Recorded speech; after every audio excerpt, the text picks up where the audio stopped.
Good morning all. Today we'll see an important topic comes under midwifery and obstetrical nursing, the fetal skull. This will be benefited for your practical presentation. First we'll see fetal skull. Meaning of fetal skull. Fetal skull contains bone that will enhance and protects the vital organ such as brain, cerebrum, cerebellum and medulla oblongata. And the vault of the fetal bone is made of thin tubular bones, that is compressible one. This will helps the fetal head to accommodate through the pelvis while journey of labor. And it in the base of the skull consists of rigid incompressible bone that will tightly united together to protect the vital organs. So this is the meaning of fetal skull. Next we'll see what are the divisions of fetal skull. Fetal skull is divided into three parts.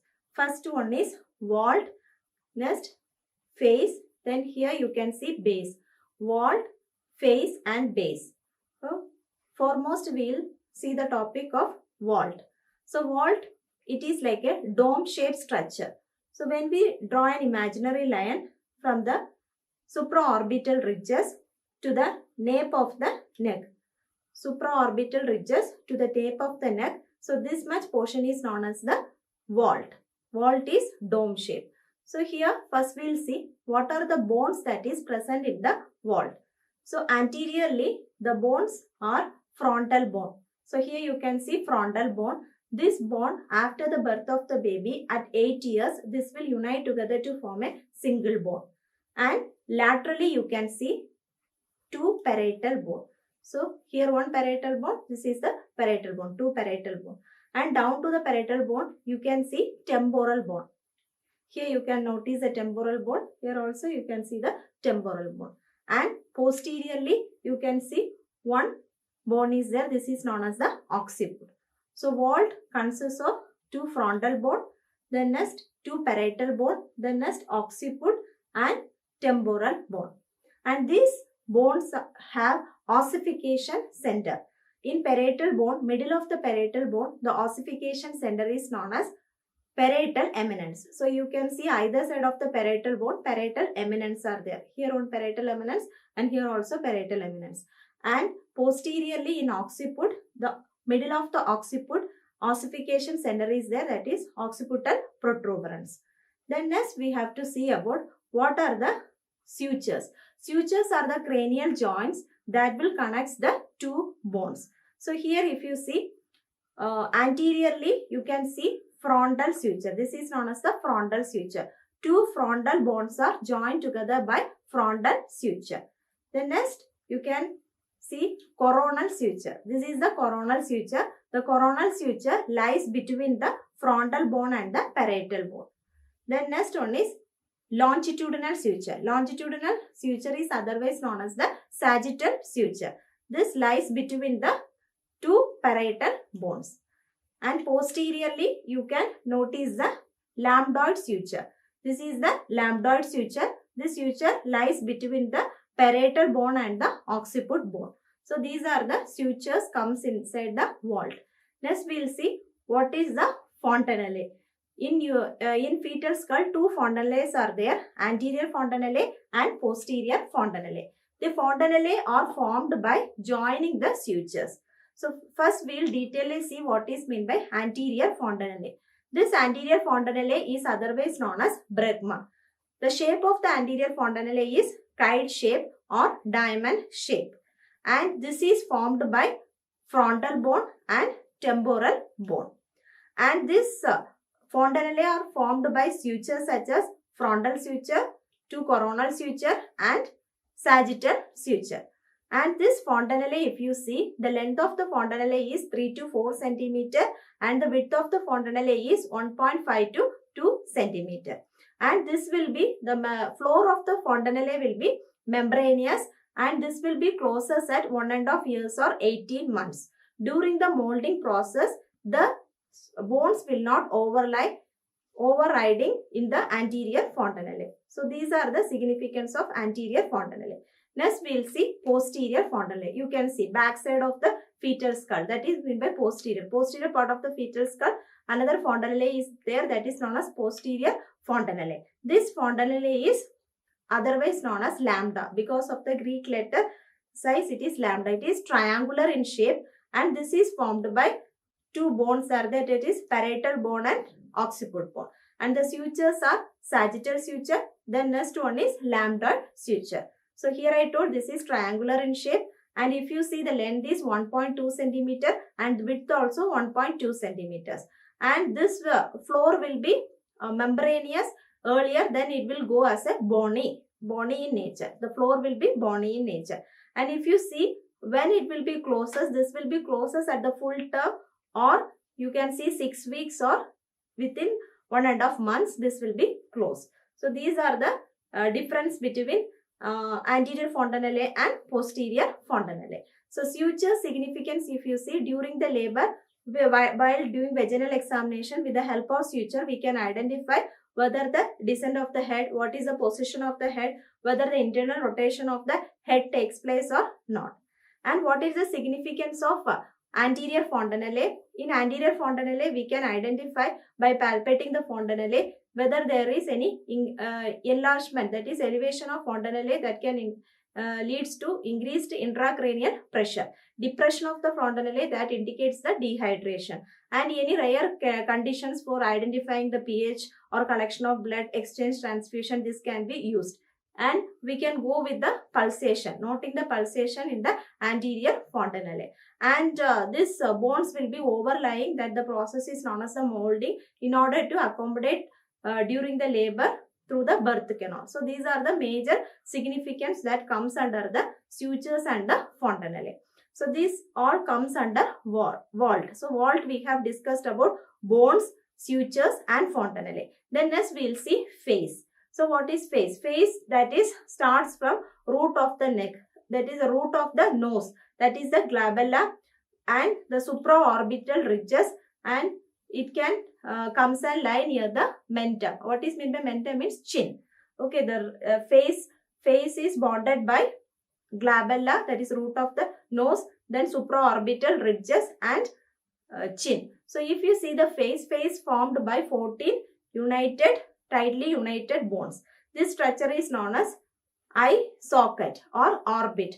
And here supraorbital ridges. The midpoint is supraorbital ridges is known as glabella or root of the nose.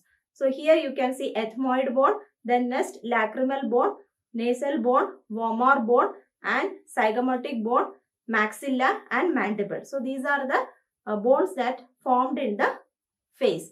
And if you see the sinuses are much not developed in the fetal skull. As the baby delivered and growing time only, the sinuses will be, air sinuses will be developed and facial feature will be achieved.